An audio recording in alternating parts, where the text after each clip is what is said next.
माता दी मित्रों, मैं मीनाक्षी त्रिपाठी। आज 29 अक्टूबर कार्तिक मास का पहला दिन है। बहुत ही विशेष कार्तिक मास माना जाता है। कार्तिक मास में भगवान विष्णु, माता महालक्ष्मी की विशेष पूजा होते हैं। कहते हैं कार्तिक मास में जो श्रद्धा भक्ति से सच्चे मन से प्रभु जगदीश्वर माता महालक्ष्मी का नाम और ध्यान सिर्फ कर लेता है सच्चे मन से, उसकी सारी मनोकामना प्रभु पूर्ण करते हैं, माता पूर्ण करती है। कार्तिक मास के कुछ विशेष नियम हैं। क्या नियम है, उन नियमों के बारे में बताऊंगी। क्या गलतियां नहीं करनी चाहिए उनके बारे में बताऊंगी। और हमें दीप दान कैसे करना चाहिए, 3 दीपकों वाला उपाय कैसे करना चाहिए, ये सारे उपाय के बारे में मैं इस वीडियो में बताऊंगी। पूर्णतः जानकारी के लिए आपको पूरी वीडियो देखनी पड़ेगी। आइए हम 7 नियमों के बारे में बात करते हैं। वो 7 नियम कौन से हैं? कार्तिक मास में हमें दीपक का दान अवश्य करना चाहिए। दीप दान, दीप दान क्या होता है? जैसे नियम बना ले, 1 दीपक हम कुएं के पास प्रतिदिन जलाएंगे, या 1 दीपक हम मंदिर में रोज संध्या काल में जलाएंगे। दीप दान अवश्य करना है आपको। पहला नियम से तुलसी पूजन का नियम बना लीजिए। अब तुलसी पूजन कैसे होगा? जैसे आप प्रतिदिन 1 लोटा जल नियम से डालेंगे रविवार को छोड़ के, या हम प्रतिदिन कार्तिक मास में तुलसी मैया को 1 दीपक प्रज्वलित करेंगे। ये आपका नियम बनाना है तुलसी माता की पूजन का। भूमि पर शयन करने का तीसरा नियम, भूमि पर शयन कर। अब भूमि का मतलब ये नहीं है कि कुछ धरती पर बिछाओ उछाओ, नहीं ऐसे ही सोचो। अरे आप चद्दर बिछाएंगे, चटाई बिछाओ, दरी बिछाओ, मतलब बेड तखत पर खाट पर नहीं सोना है, आपको जमीन पर ही सोना है, कुछ बिछा लीजिए। भूमि शयन का नियम ले लीजिए। शरीर पर बहुत लोग तेल मालिश करते आदत होती है, लेकिन कार्तिक मास में शरीर पर तेल मालिश नहीं करना चाहिए। चौथा नियम, 5वां, दलहन की चीजों का त्याग करें। दलहन मतलब कार्तिक मास में दाल नहीं खानी चाहिए। कार्तिक मास में दाल नहीं खानी चाहिए। और सबसे विशेष, ब्रह्मचर्य का पालन अवश्य करें।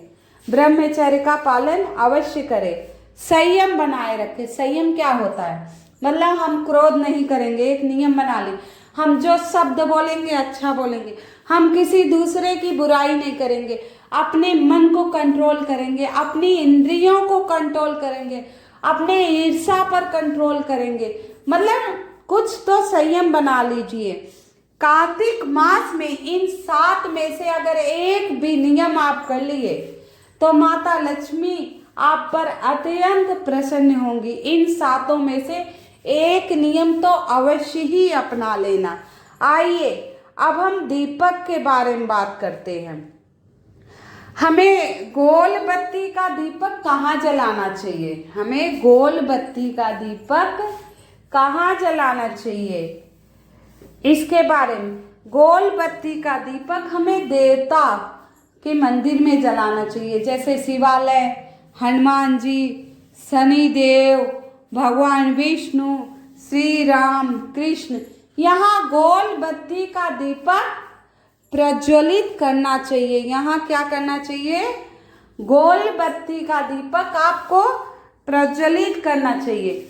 आइए, लंबी बत्ती का दीपक कहाँ प्रज्वलित करना चाहिए? लंबी बत्ती का दीपक जैसे हम पीपल के पेड़ के नीचे लगाते हैं पितरों के लिए, या बरगद के पेड़ के नीचे लगाए, तो यहाँ लंबी बत्ती का दीपक। और माता देवी के मंदिर में लंबी बत्ती का ही दीपक जलाया जाता है।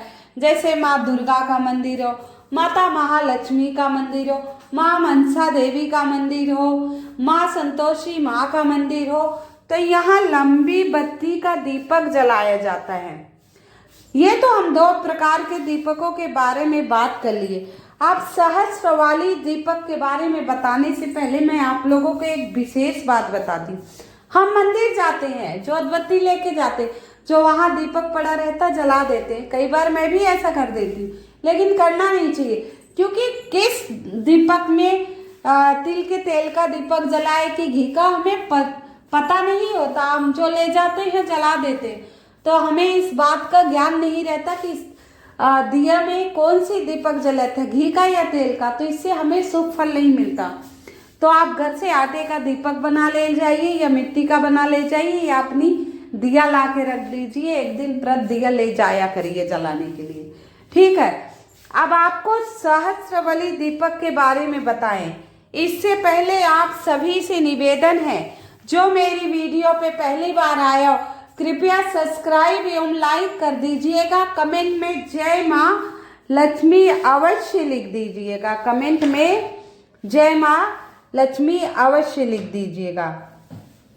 24 प्रकार के दीपक होते हैं, 24 प्रकार के दीपक होते हैं, लेकिन कहते हैं एक मेन दीपक होता है जो तुलसी का दीपक होता है। अब तुलसी दल का दीपक कौन सा होता है, तुलसी दल का दीपक कैसा होता है, इसके बारे में भी हम बात करेंगे।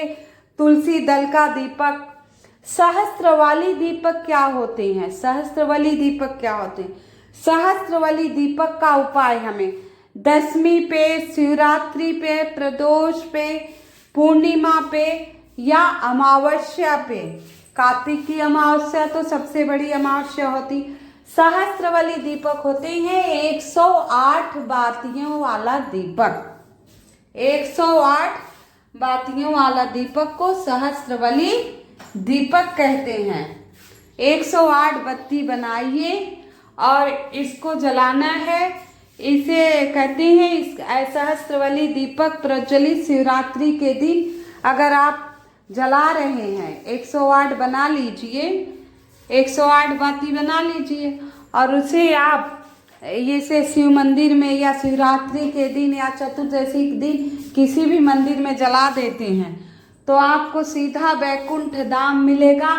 आप पर माता लक्ष्मी, भगवान विष्णु की अत्यंत कृपा बरसेगी, ये आप विश्वास कर लीजिए। दीप दान का कार्तिक मास में बहुत ही बड़ा महत्व है, दीप दान अवश्य करना चाहिए। तो आइए, अब तुलसी दल का दीपक क्या होता है। तुलसी दल क्या डाल के जलाए? नहीं, जो हमारी तुलसी सूख जाती हैं, उसकी जो सूखी लकड़ियां होती हैं, वही दिया में रख के, दीपक में रख कर अगर प्रज्वलित कर कर भगवान विष्णु, प्रभु श्री राम या कृष्ण के चरणों में जला दिया जाता है ये दिया, तो इससे प्रभु अत्यंत प्रिय, क्योंकि हरि वल्लभा ही माता। अब इनकी लकड़ी का जो तुलसी दल का दीपक बना के हम प्रज्वलित कर रहे हैं, इससे प्रभु अत्यंत प्रसन्न होते हैं। तो आपके घर में तुलसी जी की जो सूखी लकड़ी है, एक बार ये प्रज्वलित करके चाहे अपने घर में ही भगवान विष्णु का ध्यान करके रख दीजिए, इससे बहुत आशीर्वाद आप पर बरसेगा। तो ये तो उपाय थे। अब आइए बताएं कौन सी 3 बातें नहीं करना चाहिए। हमें इसमें किसी की बुराई नहीं करनी चाहिए, मन में शंका नहीं रखना चाहिए, लालच नहीं करना चाहिए, अपने मन पे काबू रखिए, कीर्तन भजन में ज़्यादा से ज़्यादा ध्यान कीजिए और किसी पराई स्त्री पर बुरी नज़र मत डालिए, चोरी मत कीजिए। ऐसी छोटी छोटी बातों का कार्तिक मास में विशेषकर ध्यान रखिएगा। माता रानी आप पर कृपा करेंगी। माता रानी भगवान प्रभु विष्णु का ध्यान जरूर कीजिएगा। ज़्यादा से ज़्यादा ओम नमो भगवते लक्ष्मी नारायणाय नमः, ओम नमो भगवते लक्ष्मी नारायणाय नमः, ओम नमो भगवते लक्ष्मी नारायणाय नमः, इस मंत्र का अवश्य जाप कीजिएगा। ये देखिए महालक्ष्मी की सुंदर प्रतिमा, महालक्ष्मी मंदिर जो गुड़गांव में स्थित है, सिद्धेश्वर धाम में।